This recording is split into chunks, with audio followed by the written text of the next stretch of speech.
Hello everybody, welcome back to my channel. Today I'm going to be doing my first review. I'm actually pretty nervous about it. Today I'll be reviewing A Room of One's Own by Virginia Woolf. It's actually my first book by Virginia Woolf, and I picked this up because it was very short.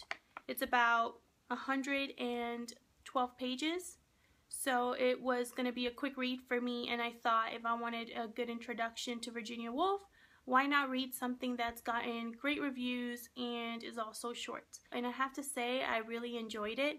A little bit about this book. It's actually an extended essay titled Women in Fiction that was published in 1929. Virginia Woolf actually did 2 lectures at a women's college. In her essay, Woolf pretty much talks about what women need in order to publish great fiction. In the beginning of the essay, she says that a woman needs 500 pounds a year and a room of her own, which is where the title comes from for the book. However, after reading this book, I think that what Woolf really wanted the girls to take away with them was that what they really truly need is freedom. Freedom to write without fearing the backlash, freedom to be themselves, freedom to write just like a man would write in that time.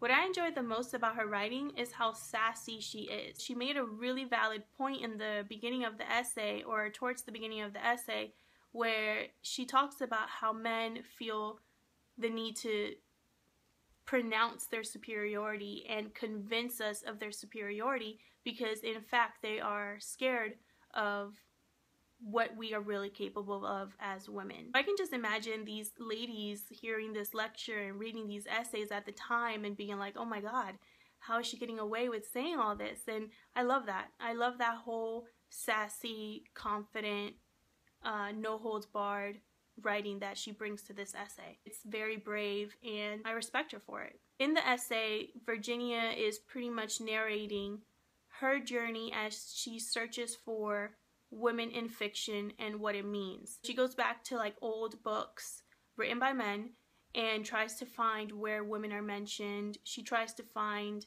books written by women. She analyzes these books and she goes all the way up to present day. She uses a lot of examples of writings that came out at that time. Articles were coming out in newspapers, things like that she just brushes upon, and it really gives you this idea of how it was at the time for women, how frustrating it must have been for a woman who wanted to write. Virginia also makes a case for education. She talks about how the only men that wrote critically acclaimed books and poetry were educated men, and that a woman needed to be just as educated and have just as many opportunities as men have had to write good fiction and be just as critically acclaimed.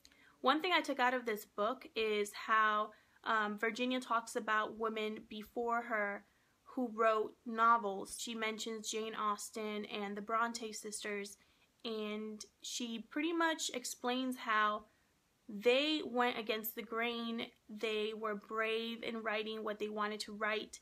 They were very unapologetic about it, and they suffered ridicule for publishing these works of fiction. I came out of it having a newfound respect for authors like Jane Austen and the Bronte sisters and the other authors that she mentioned, because at that time they were not taken seriously at all because they were women. She also makes a case about how the women that are reading her essay and also listening to her lectures have an advantage over a lot of women that don't have the means to go to college, or they can't write because they don't have a room of their own because they're so busy with their children or washing or cleaning or basically living off of their husband's money. They don't make their own money, so they don't have the liberties that a man would have. I really enjoyed this book, if you can't tell. I thought it was a great introduction to Woolf.